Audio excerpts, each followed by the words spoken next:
जय राधा माधव कुंज बिहारी।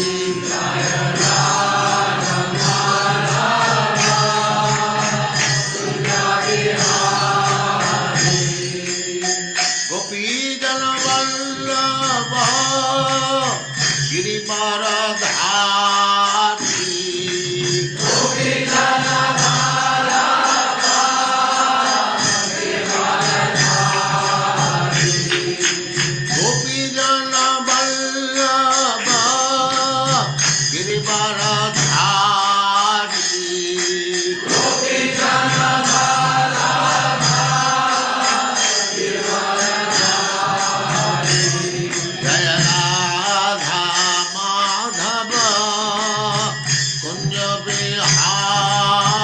कुंज बिहारी। गोपी जन वल्लभ गिरिवरधारी।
गोपी जन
ओम नमो भगवते वासुदेवाय।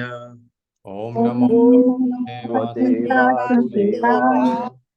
ओम नमो भगवते वासुदेवाय। ओम नमो भगवते वासुदेवाय।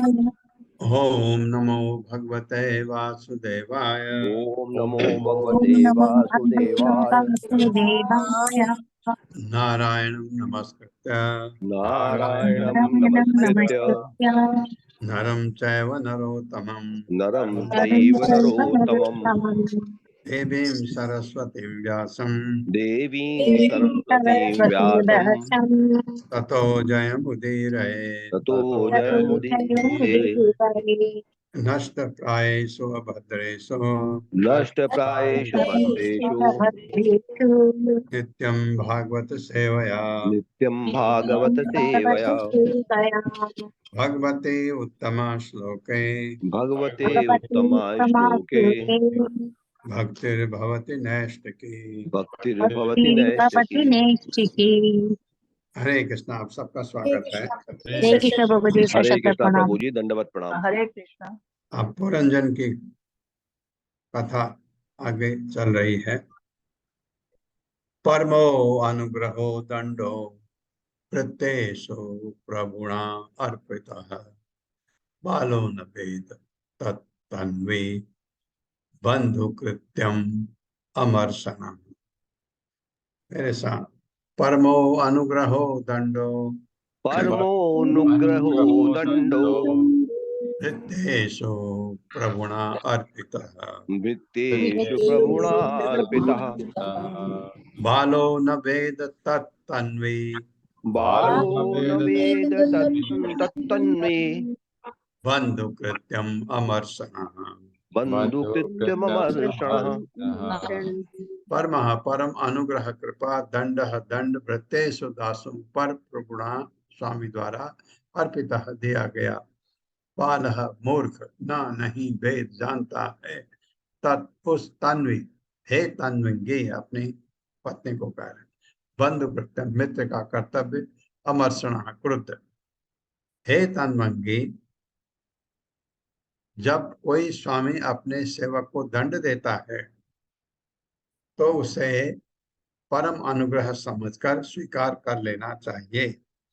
जो क्रुद्ध होता है वो अत्यंत मूर्ख है और वो यह नहीं जानता कि ऐसा करना तो उसके मित्र का कर्तव्य होता है उसका नहीं। मेरे साथ पढ़िए। हे तन्वंगी जब कोई स्वामी अपने सेवक को दंड देता है जब कोई स्वामी अपने सेवक को दंड देता है तो उसे परम अनुग्रह समझकर तो उसे परम अनुग्रह समझकर स्वीकार कर लेना चाहिए। स्वीकार कर लेना चाहिए। जो क्रुद्ध होता है जो क्रुद्ध होता है वो अत्यंत मूर्ख है। वो अत्यंत मूर्ख है और वो यह नहीं जानता कि और वो ये नहीं जानता कि ऐसा करना तो उसके मित्र का कर्तव्य होता है। उसके मित्र का कर्तव्य तात्पर्य। हरे कृष्ण प्रभु जी। शील प्रभुपाद की जय। शील प्रभुपाद द्वारा तात्पर्य। कहा जाता है कि यदि मूर्ख की अच्छी बात भी सिखाई जाए तो वह उसे नहीं मानता, उल्टे वह क्रोध होता है। ऐसे क्रोध की उपमा सर्प विष से दी जाती है, क्योंकि जब सर्प को दूध और केला खिलाया जाता है तो इससे उसका विष बढ़ता ही है। दयालु और नम्र होने के बजाय अच्छी वस्तुएं खिलाए जाने पर सांप अपना विष बढ़ाता है। इसी प्रकार मूर्ख को उपदेश देने पर वह अपने ही सुधरने के बजाय उल्टे क्रुद्ध होता है। हरे कृष्ण प्रभु जी। सात्वं मुखम सुदते तो अनुराग भार सुदते सॉरी ये सुप है ही नहीं, ये है सद्रग।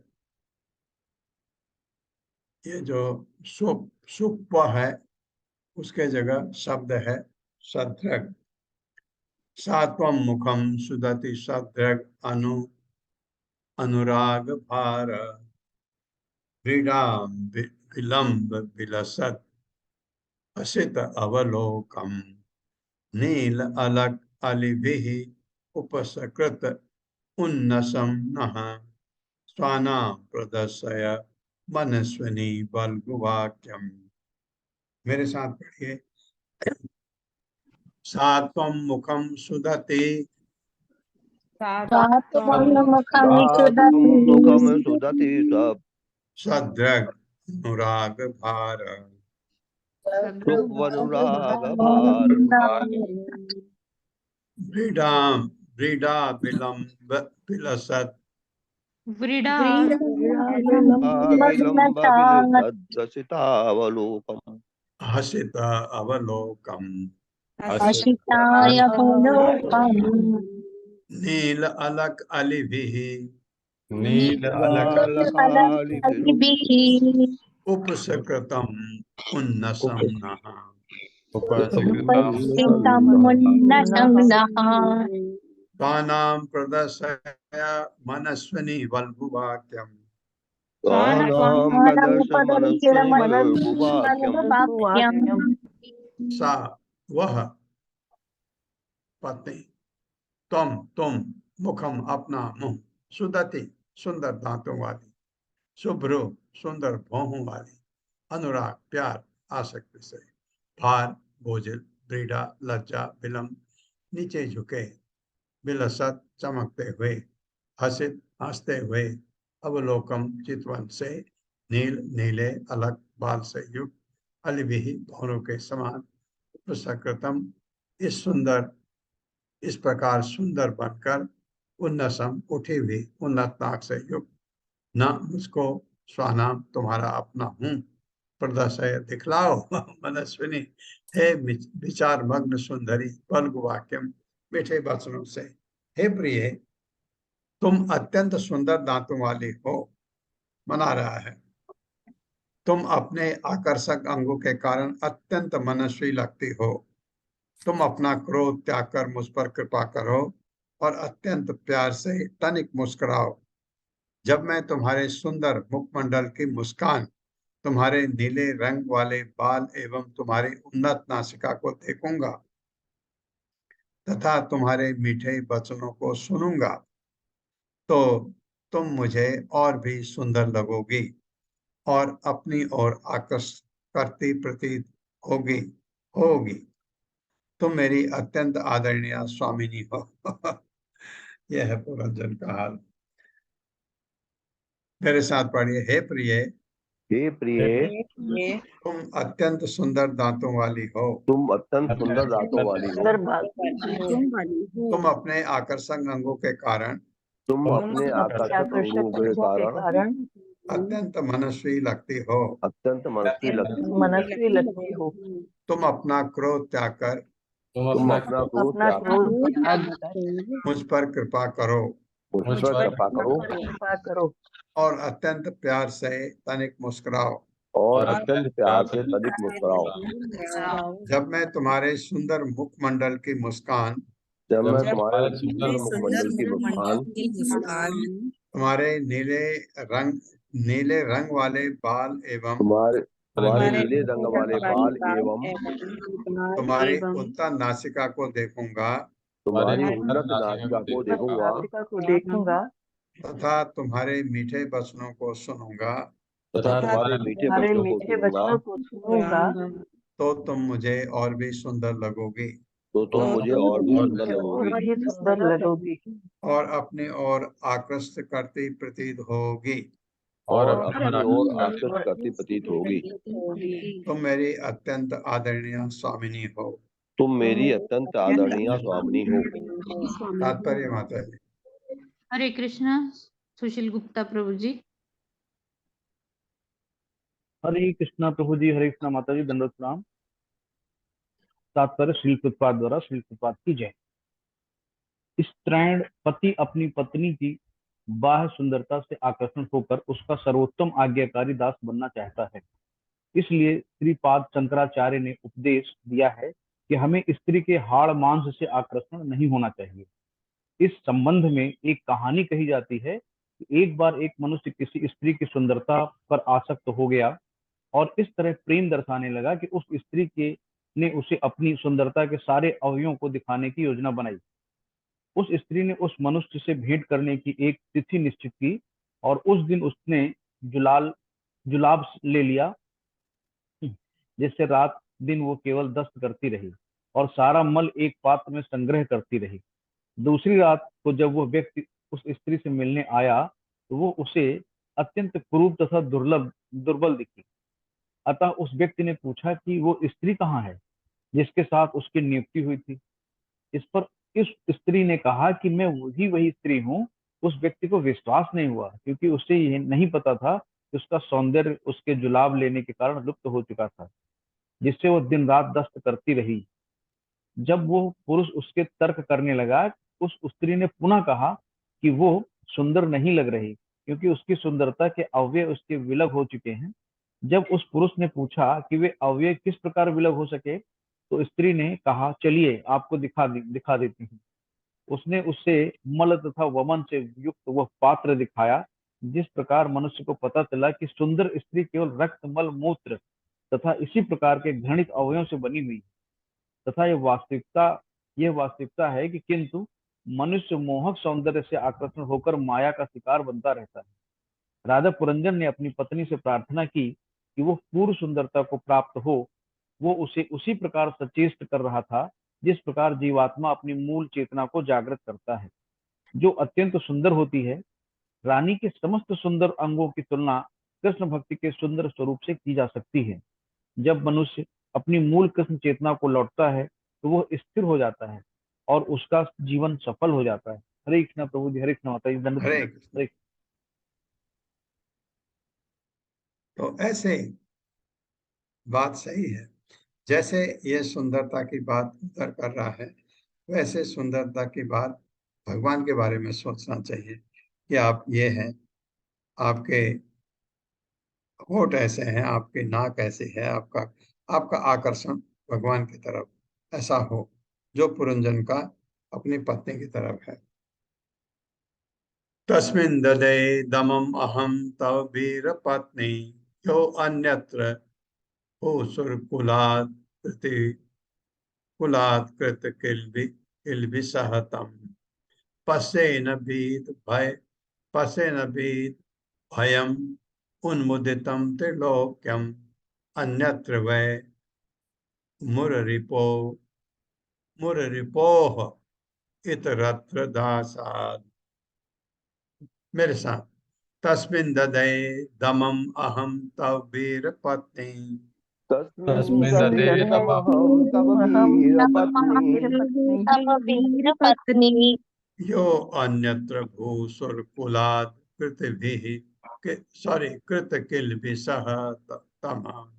योऽन्यत् भूसुरकुलात् कृतकिल्बिषस्तम् तम यस पश्येन भीत भयम् उन्मुदितं त्रिलोक्याम् पश्येन भीत भयमुन्मुदितं त्रिलोक्याम् अन्यत्र वै मुररिपोः इतिरत्र दासात्। मन्यत्र वै मुररिपुरितासात्।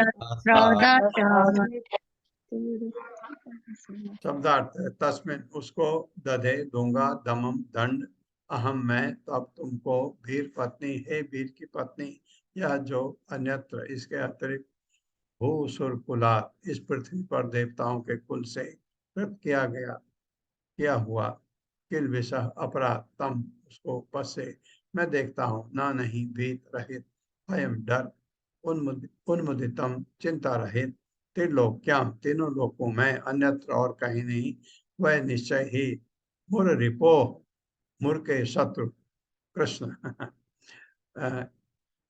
इतरत्र दूसरी ओर दासा दास की अपेक्षा। मेरे साथ पढ़िए, हे वीर पत्नी, हे वीर पत्नी, मुझे बताओ कि क्या किसी ने मुझे बताओ कि क्या किसी ने तुम्हें अपमानित किया है। तुम्हें अपमानित किया है। मैं ऐसे व्यक्ति को यदि वह ब्राह्मण कुल का नहीं है यदि वो ब्राह्मण कुल का नहीं है, दंड देने के लिए तैयार हूँ। दंड देने के लिए तैयार हूँ। मैं मुरुरिपु यानी श्री कृष्ण के दास के अतिरिक्त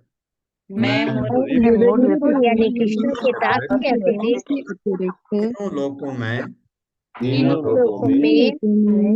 किसी को भी क्षमा नहीं करूंगा। किसी को भी क्षमा नहीं करूंगा। तुम्हें अपमानित करके कोई मैं अपमान कोई कोई स्वच्छंदता पूर्वक विचरण नहीं कर सकता, स्वच्छंदता पूर्वक विचरण नहीं कर सकता, क्योंकि मैं उसे दंड देने के लिए तैयार हूँ। क्योंकि मैं उसे दंड देने के लिए उसे तैयार दंड हूँ। देने के लिए तैयार हूँ। तात्पर्य माता। हरे कृष्णा। अरुणी देवी दासी माता जी। हरे कृष्णा प्रभु जी, दंडवत प्रणाम। हरे कृष्णा सभी को। तात्पर्य श्रील प्रभुपाद द्वारा। श्रील प्रभुपाद की जय। वैदिक सभ्यता के अनुसार ब्राह्मण या वह व्यक्ति जो परम सत्य को जानने की समुचित योग्यता रखता है, अर्थात जो समाज में सर्वाधिक बुद्धिमान वर्ग का है तथा मूर द्विष अर्थात मूर असुर के शत्रु कहलाने वाले भगवान श्री कृष्ण का भक्त, ये राज्य के विधि विधानों से परे होते हैं। दूसरे शब्दों में ब्राह्मणों तथा वैष्णवों के अतिरिक्त राज्य के नियमों को भंग करने वाला प्रत्येक व्यक्ति दंडनीय है। ब्राह्मण तथा वैष्णव नियम भंग से उत्पन्न होने वाले कर्म फलों से भली भांति परिचित रहते हैं, अतः वे राज्य या प्रकृति के नियमों का उल्लंघन नहीं करते। यदि कभी वे नियमों की अवज्ञा करते हुए प्रतीत भी हों, तो भी वे राजा द्वारा दंडनीय नहीं होते। यही उपदेश श्री नारद मुनि ने राजा प्राचीन बर्हिषद को दिया। राजा पुरंजन राजा प्राचीन बर्हिषद का प्रतिनिधि था। श्री नारद मुनि राजा प्राचीन बर्हिषद को उनके पूर्वज महाराज पृथु का स्मरण करा रहे थे, जिन्होंने कभी ब्राह्मणों अथवा वैष्णवों को दंड नहीं दिया था। मनुष्य की शुद्ध चेतना या कृष्ण चेतना भौतिक कार्यकलापों के कारण दूषित हो जाती है। त्याग, दान, पुण्य कर्म इत्यादि के द्वारा शुद्ध चेतना जागृत की जा सकती है, किंतु जब कोई ब्राह्मण या वैष्णव के प्रति अपराध करके अपनी कृष्ण चेतना को दूषित कर लेता है, तो उसे जागृत कर पाना अत्यंत कठिन हो जाता है। श्री चैतन्य महाप्रभु ने वैष्णव के प्रति किए गए अपराध की तुलना प्रमत्त हाथी के साथ की है। मनुष्य को ब्राह्मण या वैष्णव के प्रति अपराध न करने के प्रति अत्यंत सतर्क रहना चाहिए। दुर्वासा मुनि जैसे महान योगी को भी महाराज अम्बरीश जैसे वैष्णव का अपमान करने हेतु, जो ना तो ब्राह्मण थे न सन्यासी अपितु सामान्य गृहस्थ थे, सुदर्शन चक्र की यातना सहनी पड़ी थी। महाराज अम्बरीश वैष्णव थे, इसीलिए दुर्वासा मुनि को दंडित होना पड़ा। निष्कर्ष यह है कि यदि कृष्ण चेतना भौतिक पापों से आवृत हो जाए, तो हरे कृष्ण मंत्र का उच्चारण करके पापों को दूर किया जा सकता है। किंतु यदि कोई ब्राह्मण या वैष्णव का अपमान करके कृष्ण चेतना को दूषित कर लेता है, तो वह तब तक अपनी चेतना को प्राप्त नहीं कर पाता जब तक कि अपमानित ब्राह्मण या वैष्णव को वह प्रसन्न ना कर ले। दुर्वासा मुनि को इसी पथ का अनुसरण करना पड़ा था, क्योंकि उन्हें महाराज अम्बरीश की शरण में जाना पड़ा था। वैष्णव का अपराध तभी मिट सकता है जब अपराध करता उस वैष्णव से क्षमा याचना करे। इसके अतिरिक्त और कोई साधन नहीं है। और कोई साधन नहीं। ये बिल्कुल सही बात है। ये नारद ने कहा। ये सबसे अभी हाल में हमने पृथु महाराज को पढ़ा। पृथु महाराज ने कहा अपने शौर्य का प्रदर्शन ब्राह्मण और वैष्णव के लिए कभी नहीं होना चाहिए। ये उन्होंने बोला था। वक्त्रम नते पितिलकम मलिनम विहर्षम संरंभ भीमम विभ्रष्टम अपेतरागम पश्ये स्तनौ अपि शुचौ पहतौ सुजातौ बिंबाधरम विगत विगत कुंकुम पंकरागम। मेरे साथ पढ़िए। वक्त्रम नते तिलकम महिनम विहर्षम वक्त्रं नते तिलकं मलिनं विहर्षम् संरभ भीमम अभिमृष्टम अपेतरागम।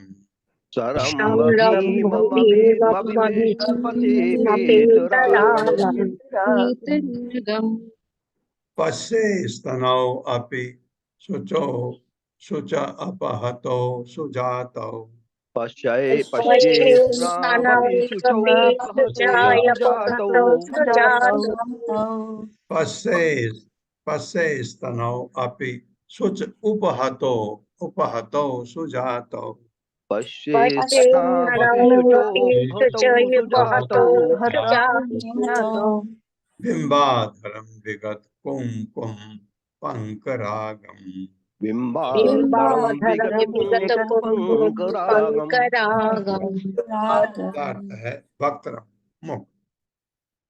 न कभी नहीं, न कभी नहीं ते तुम्हारा, वितिलकम निरअलंकृत मतलब बिना तिलक लगाए, मलिनम मलिन, विहर्षम खिन्न, समरभ क्रोध से, धीमम भयानक, अभिमृष्टम कांतिहीन, अपेतरागम स्नेह शून्य जिसमें स्नेह नहीं है, पश्ये मैंने देखा है, स्तनौ तुम्हारे स्तन, अपि भी, शुचा उपहतौ तुम्हारे आंसू से सिक्त गीले, सुजातौ इतने सुंदर, बिंब अधरम बिंबा के समान लाल होंठ, विगत रहित, कुमकुम पंख केसर के रागम रंग। मेरे साथ पढ़िए। प्रिय आज तक मैंने कभी भी तुम्हारे मुख को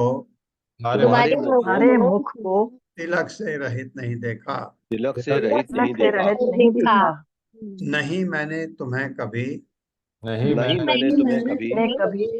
खिन्न तथा कांति या स्नेह से रहित देखा है। खिन्न तथा कांति या स्नेह से रहित देखा है। नहीं मैंने तुम्हारे दोनों स्तनों को नेत्र आंसुओं से सिक्त देखा है। नहीं मैंने तुम्हारे बिंबा फलों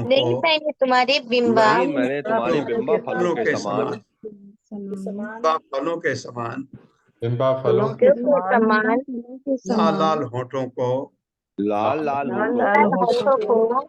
कभी लालिमा से रहित देखा है। हाँ, तो ये क्या हो गया ये पूछ रहा है। तात्पर्य माता जी। हरे कृष्णा। रेणु अग्रवाल माता जी। हरे कृष्णा माता जी। हरे कृष्णा प्रभु जी।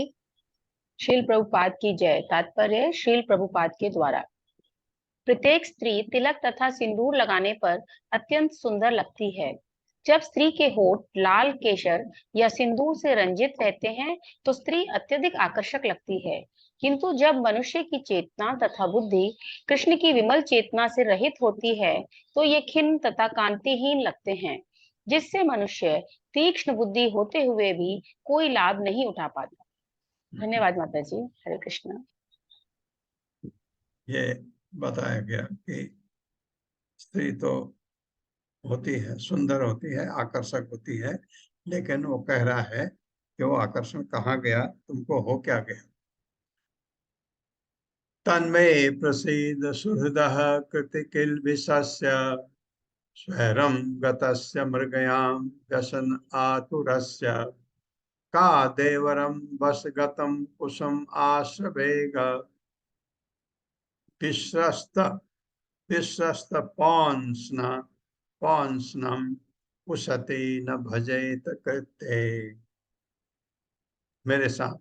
तन्मय प्रसीद सुहृदः कृतकिल्बिषस्य तन्मे प्रसीद सुहृदः कृतकिल्बिषस्य स्वैरं गतस्य मृगयां व्यसनातुरस्य स्वैरं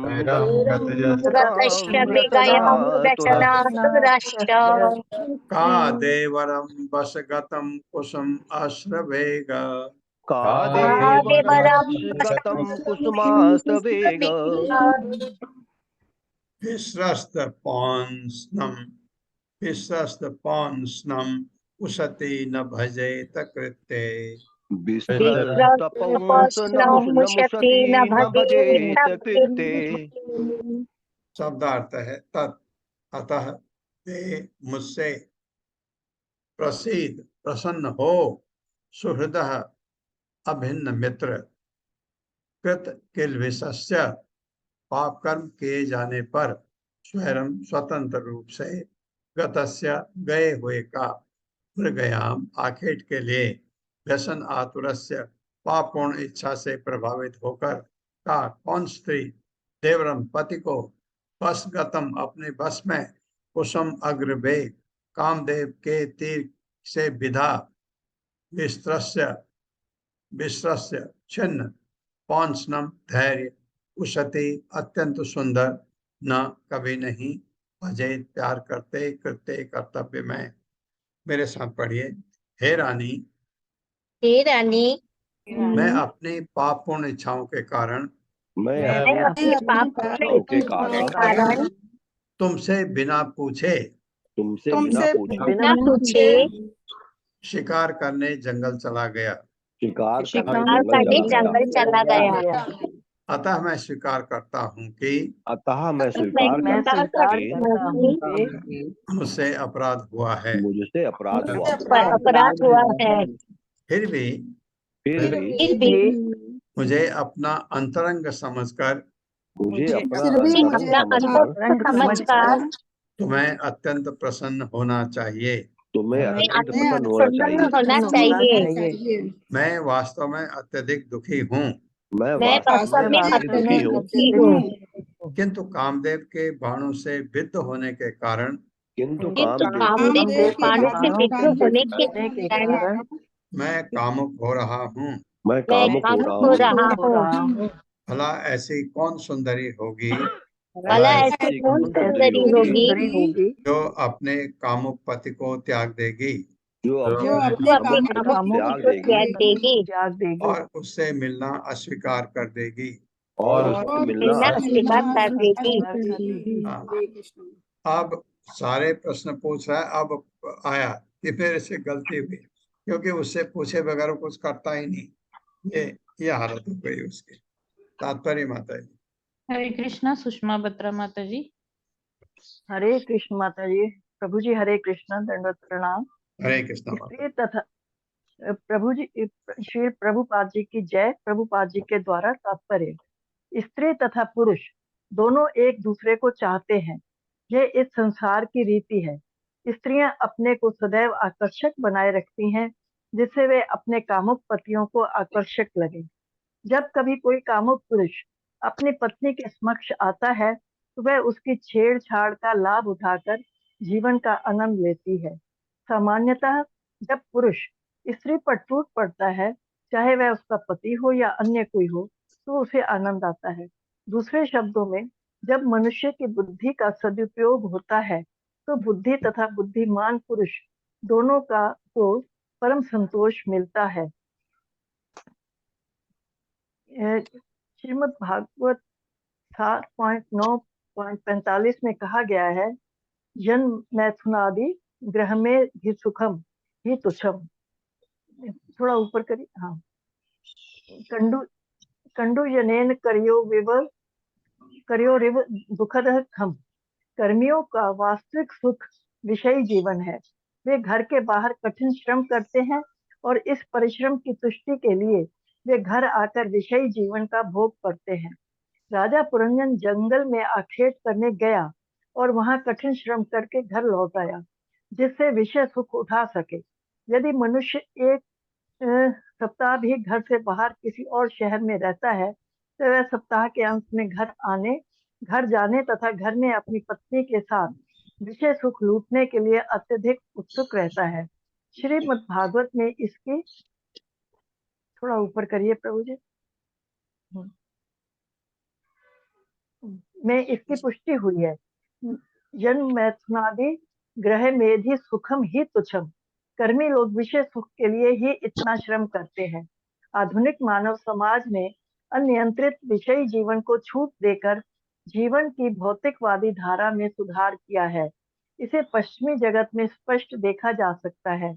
इस प्रकार श्रीमद् भागवत के चतुर्थ स्कंद के राजा पुरंजन का आखेट के लिए जाना और रानी का क्रुद्ध होना नामक 26वें अध्याय के भक्ति वेदांत तात्पर्य पूर्ण हुए। हरे कृष्ण प्रभु जी। हरे कृष्ण धन्यवाद माता जी, माता जी। धन्यवाद। ये देखिए, ये क्या कहा है आधुनिक मानव समाज ने, क्योंकि ये जो विषयी जीवन है इसके लिए आप आधुनिक मानव समाज है, जिसको आप सिविलाइज्ड कहते हैं कंट्रीज में, अनियंत्रित विषयी जीवन को छूट देकर जीवन की भौतिकतावादी धारा में सुधार किया है। मतलब भौतिकतावादी को और बढ़ावा दिया है, जिससे उसका आध्यात्मिक जीवन खत्म ही हो जाए। इसे पश्चिमी जगत में स्पष्ट देखा जा सकता है। बहुत सारे और देश भी हैं जहां पर ऐसा होता है।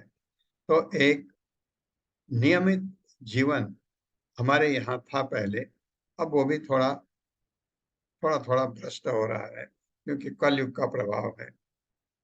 अब हम पढ़ते हैं, अब 27वां अध्याय आया। राजा पुरंजन की नगरी पर चंड वेग का धावा अटैक हुआ है और काल कन्या का चरित्र, काल कन्या मेरे ख्याल से काल काल काल है जो हमको निगलता है, हमारा जीवन निगलता है उसके। ओम नमो भगवते वासुदेवाय। ओम नमो भगवते वासुदेवाय। जन्माद्यस्य यतो अन्वयात् जन्माद्यस्य यतोऽन्वयात् तरस्तस्य अर्थेषु अभिज्ञा स्वराट् ततश्चार्थेषु विघ्नास्वराट् तेने ब्रह्म हृदयादि कवये तेने ब्रह्महृदायादिकवये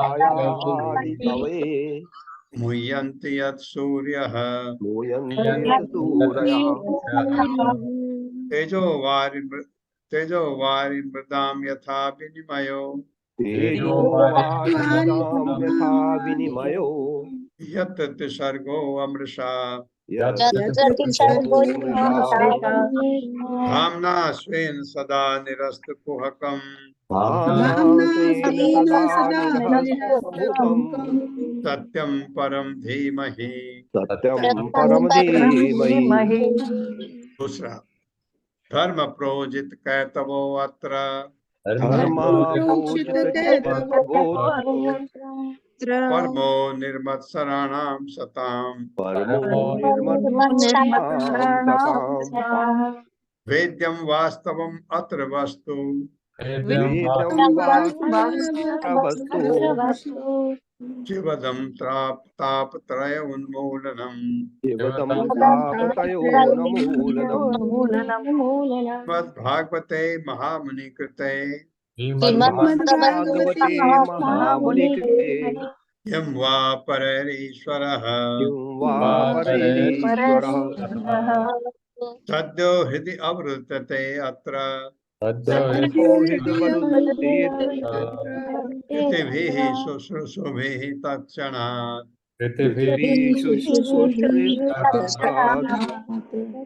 तीसरा, निगम कल्प तरोर्गलितं फलम् निगम कल्पतरोर्गलितं फलम् सुख मुखाद अमृतदव संयुक्तम् सुकुमारमृततव संयुतम् पिबत भागवतं रसमालयम् पिबत भागवतं रसमालयम् मुहुर्हो रसिका भुवि भावुकाः मुहुर्हो रसिका भुवि भावुकाः।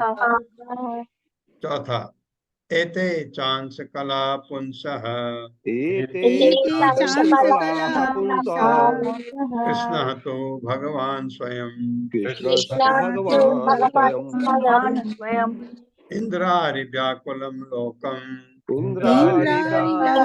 लोकम् मृडयन्ति युगे युगे। मृडयन्ति युगे युगे।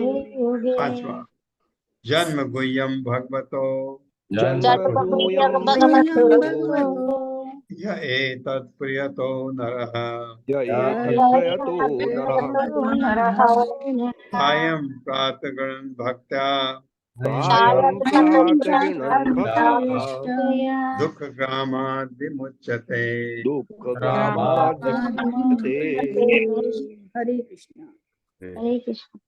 नारद उवाच इत्थं नारद पुरञ्जनम् उवाच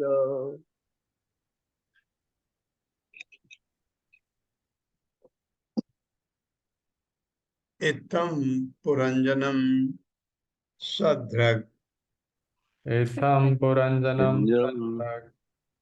वसमानीय बिभ्रमै वशमानीय बिभ्रमैः पुरञ्जनी महाराज पुरञ्जनी महाराज रेमे रम्यति पतिम् रेमे रमयति पतिम्।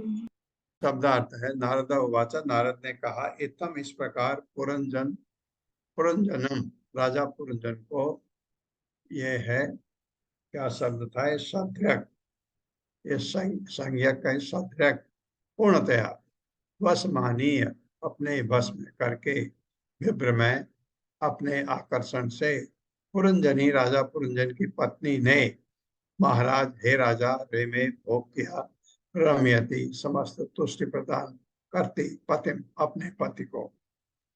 महर्षि नारद ने आगे कहा हे राजन, ये राजन कौन है? प्राचीन परिषद।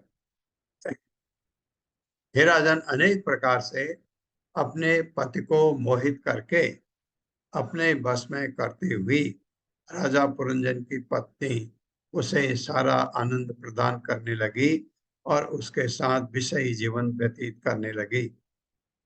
मेरे साथ महर्षि नारद ने आगे कहा महर्षि नारद ने आगे कहा हे राजन, अनेक प्रकार से अपनी पति को मोहित करके अनेक प्रकार से अपने पति को मोहित करके अपने वश में करती हुई अपने वश में करती हुई राजा पुरंजन की पत्नी राजा पुरंजन की पत्नी उसे सारा आनंद प्रदान करने लगी, उसे सारा आनंद प्रदान करने लगी और उसके साथ विषयी जीवन व्यतीत करने लगी। और उसके साथ विषयी जीवन व्यतीत करने लगी। हाँ, का मतलब ये है कहने का कि भगवान से पीठ लगाए हुए हैं अभी भी, और यही तुम भी कर रहे हो। इसको कह रहे हैं प्राचीन परिषद को। पर इतना लंबा कहने की उनको क्यों जरूरत पड़ी? क्योंकि नारद का तो छोटे सूक्ष्म जो उपदेश है उसको भी सब लोग सर आंखों पर लेते हैं। तात्पर्य माता जी। हरे कृष्णा। पूनम चौहान माता जी। हरे कृष्णा माता जी। हरे कृष्णा सभी को। तात्पर्य श्रील प्रभुपाद जी के द्वारा श्रील प्रभुपाद जी की जय। वन में आखेट करने के पश्चात राजा पुरंजन घर लौटा और स्नान करने तथा अच्छा भोजन कर लेने के बाद उसने अपनी पत्नी को ढूंढा। जब उसने देखा कि वह बिना बिस्तर के भूमि में लेटी है और कोई उपयुक्त वस्त्र धारण नहीं किए हैं, तो वह अत्यंत दुखी हुआ। तब वह उसके प्रति आकृष्ट हुआ और फिर उसके साथ में रहकर भोग करने लगा। इसी प्रकार से संसारी जीव पाप कर्मों में प्रवृत्त रहता है। उसके ये पाप कर्म पुरंजन द्वारा किए गए आखेट के समान है।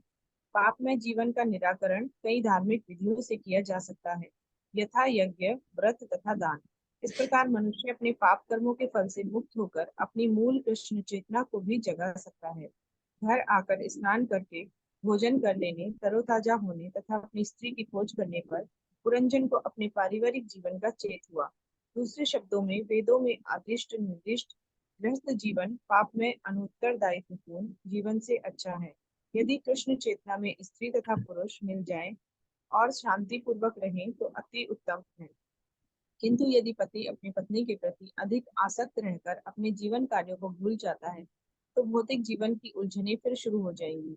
इसलिए श्री रूप गोस्वामी ने संस्तुति की है।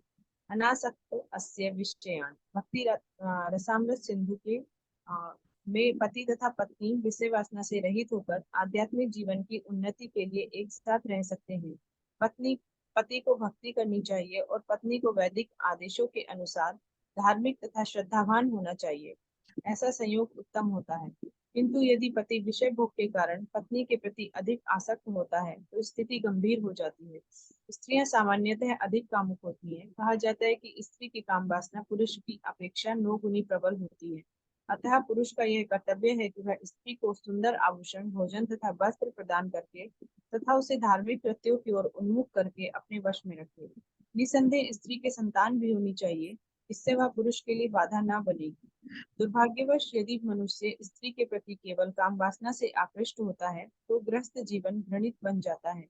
महान राजनीतिज्ञ चाणक्य पंडित ने कहा है, भार्य रूपवती शत्रु है, सुंदर पत्नी शत्रु होती है। निसंदेह प्रत्येक स्त्री अपने पति की दृष्टि में रूपवती होती है, भले ही अन्यों की दृष्टि में वह अत्यंत सुंदरी ना प्रतीत हो, किंतु पति के लिए तो वह अत्यंत सुंदरी होती है, क्योंकि वह उससे बहुत अधिक आकृष्ट होता है। यदि पति की दृष्टि में पत्नी अत्यंत सुंदरी है तो इसका अर्थ यह हुआ कि पति उस पर अत्यधिक मोहित है। यह आकर्षण काम का आकर्षण है। सारा संसार दो प्रकार के गुणों, रजोगुण तथा तमोगुण से मोहित है। सामान्यतः स्त्रियां अधिक रजोगुणी और मंद बुद्धि होती हैं, अतः मनुष्य को उनके रजो तथा तमोगुण के वश में नहीं होना चाहिए। भक्ति योग करने से मनुष्य सतोगुण पद को प्राप्त हो सकता है। यदि सतोगुण में स्थित पति रजो तथा तमोगुणी पत्नी को अपने वश में रखता है तो स्त्री को लाभ पहुंचता है। वह रजो तथा तमो गुणों को भूलकर अपने पति की आज्ञाकारिणी बन जाती है, जो कि सतोगुण में स्थित होता है। ऐसा जीवन अभिनंदनीय है। तभी स्त्री तथा पुरुष दोनों की बुद्धियां मिलकर अच्छी तरह कार्य करने लगती हैं और वे आत्म साक्षात्कार की दिशा में प्रगति कर सकते हैं। अन्यथा पति अपनी पत्नी के वश में रहकर अपने सतोगुण को खोकर रजोगुण तथा तमोगुण के अधीन हो जाता है। इस प्रकार सारी स्थिति दूषित हो जाती है। निष्कर्ष यह निकला कि गृहस्थ जीवन उत्तरदायित्व पूर्ण पाप में जीवन से श्रेष्ठकर होता है, किंतु यदि पति अपनी पत्नी के अधीन हो जाता है तो पुनः भौतिक जीवन का बंधन प्रारंभ हो जाता है। इस प्रकार मनुष्य का भौतिक बंधन बढ़ता जाता है। इसलिए वैदिक प्रणाली के अनुसार कुछ वर्ष के बाद मनुष्य के लिए गृहस्थ जीवन छोड़कर वानप्रस्थ तथा संन्यास की संस्कृति की जाती है। हरे कृष्ण प्रभु जी। धन्यवाद। हरे कृष्ण। ये बात जो है अभी वानप्रस्थ और संन्यास वाला ये संभव है नहीं। इसके मैं सोचता हूँ इसका अब कहना ही बेकार है। वानप्रस्थ का, हाँ, वानप्रस्थ घर में ले सकता है, संन्यास घर में ले सकता है। संन्यास का मतलब विरक्ति। ये जो वैराग है ये हमारे जीवन में बहुत ही इम्पोर्टेंट। कोई अगर भक्ति नहीं भी करता हो तो भी ये बहुत अच्छा है। वैराग होना चीजों से अटैचमेंट नहीं। पागल हो जाते हैं हम चीजों के पीछे, वो नहीं होना चाहिए। वो बहुत जरूरी है। वैराग, सेक्रीफाइस भौतिक जीवन में भी बहुत ही इम्पोर्टेंट है, बहुत कम लोगों में होता है। देखिए, आप भाई बहन हैं आपस में और एक के लिए कोई एक चीज लेके आए, पिताजी, सबके लिए नहीं है उसके पास पैसे। एक बेटी का जन्मदिन है, बाप एक बहुत अच्छा गिफ्ट लेके आया, सब बच्चों का जी ललचाया उस पर। और बच्चे की बात कर रहा हूं मैं, बड़ों की तो बात और भी ज्यादा हो सकता है। तो बेटी ने देखा कि उसका भाई उस पर बहुत ललचा रहा है। वो कहती है तू ले ले, तू ले ले। इसको कहते हैं सेक्रीफाइस। तू ले ले। कितना अटैचमेंट होता है ना, जो आपको कोई गिफ्ट देता है, आपको पसंद है, बाप लाया वही गिफ्ट होगा जो बच्चे को पसंद है। लेकिन बच्चे ने कहा कि भाई की लाट टपक रही इसके ऊपर, उसको कहा भैया तू ले ले, मुझे इतना जरूरत नहीं, तू ले ले, हम दोनों इसका इस्तेमाल कर सकते हैं। इसको कहते हैं सैक्रिफाइस। ये हर में नहीं होता, बहुत कम मिलते हैं ऐसे। देखा है मैंने, मेरा जीवन आप लोगों से लंबा रहा है, मैंने ऐसा देखा है कि कुछ भाई बहनों में ऐसा होता है। वो उनमें से कोई एक ऐसा होता है जिसमें ऐसा नेचर होता है, तुम ले लो, मेरा कुछ है तुम इस्तेमाल कर लो, मेरी साड़ी तुम पहन लो। ये नहीं तो सब बहुत पॉजिटिव होते हैं, नहीं नहीं मेरा कैसे छू लिया आपने, ये नहीं। तो सैक्रिफाइसिंग नेचर भौतिक जगत में भी बहुत ही अच्छा होता है, क्योंकि वो सबको प्यारा होता है ऐसा व्यक्ति। और यहाँ जब पति पत्नी की बात बताई गई है, अगर पति बहुत अच्छा हो, सतोगुणी हो और अपने पत्नी का ध्यान रखता हो, लेकिन पुरंजन न बने। पुरंजन न वो पत्नी को बनना चाहिए न पति को बनना चाहिए, पुरंजन नहीं बनना चाहिए। जैसे मैं आपको उदाहरण पृथु महाराज का देता हूं। इतने महान राजा, इतने गुण वाले, इतने सुंदर, इतना सुंदर उनका शरीर, सब कुछ अच्छे गुण, और घर में सादा जीवन। क्या नहीं था उनके पास, इतना कोष भरा हुआ था, कभी उसका इस्तेमाल नहीं किया अपने लिए, अपने घर में सादी जिंदगी। लेकिन पत्नी का इतना ध्यान कि पत्नी के चरण बाहर कभी ऐसे पैदल चलने के लिए नहीं थे, इतनी सुकोमल थी पत्नी, उनकी पत्नी। और जब उन्होंने वानप्रस्थ लिया, चल पड़ी साथ। यहां तक कि उन्होंने पृथु महाराज की चिता को अग्नि दी, जो इस लायक थी भी नहीं। कैसे किया होगा? तो पत्नी अपने आप ही करती है। अगर पति पत्नी के लिए अच्छा कर रहा है, मैं आपसे हमेशा कहता हूं, पति पत्नी का गिव एंड टेक का रिलेशन है। ये कोई भगवान कृष्ण और गोपी का रिलेशन नहीं है, ये गिव एंड टेक का है। एक ने अगर कमी की तो दूसरा बिगड़ जाएगा। तो ये गिव एंड टेक हमेशा रहना चाहिए। ये गिव एंड टेक बिजनेस की तरह नहीं करना चाहिए। आप में अच्छे गुण नहीं है, ले आओ, वो गुण ले आओ, ताकि दूसरे को तकलीफ ना हो। आपको पता लगता है कि ये इस चीज पर इसको गुस्सा आता है, वो बात ही मत करो। ये चीजें आप आपस में समझौता करके बहुत अच्छा जीवन बिता सकते हैं। स राजा महिषीं राजन सुस्नाताम रुचिराननाम कृतः स्वस्ति अयनाम कृतः स्वस्ति अयनाम तृप्ताम अभ्यनंदत उपागताम।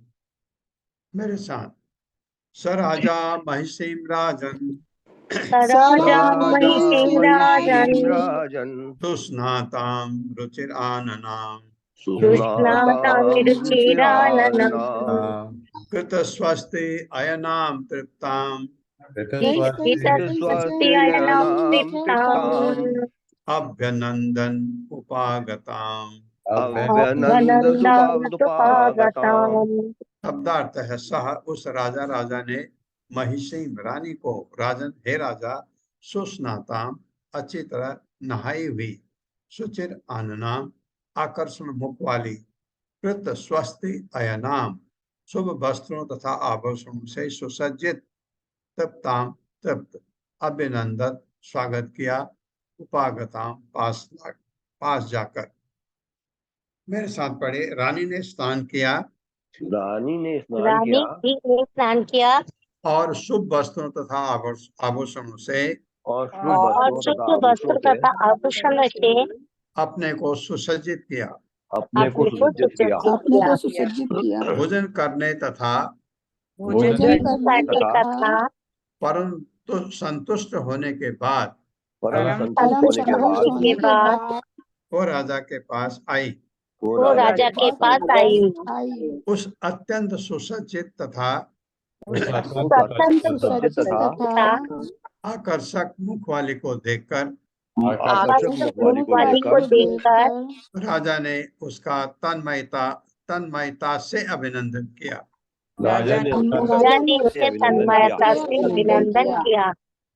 तात्पर्य माता कृष्णा रश्मि जोशी माता जी। हरे कृष्णा माता जी। हरे कृष्णा प्रभु जी। शील प्रभुपाद की जय। शील प्रभुपाद द्वारा तात्पर्य, स्त्री सामान्यतः अच्छे वस्त्र धारण करती है और सुंदर आभूषण पहनती है, कभी कभी वो बालों में फूल भी धारण करती है।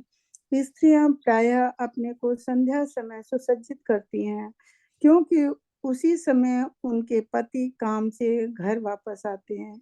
ये तो स्त्री का कर्तव्य है कि वो उसका पति काम से वापस आए तो वो अपने आप को सुंदर ढंग से सजाए, जिससे उसका पति उसे देखकर आकृष्ट हो और संतुष्ट रहे। दूसरे शब्दों में स्त्री समस्त सद्बुद्धि को प्रेरणा देती है।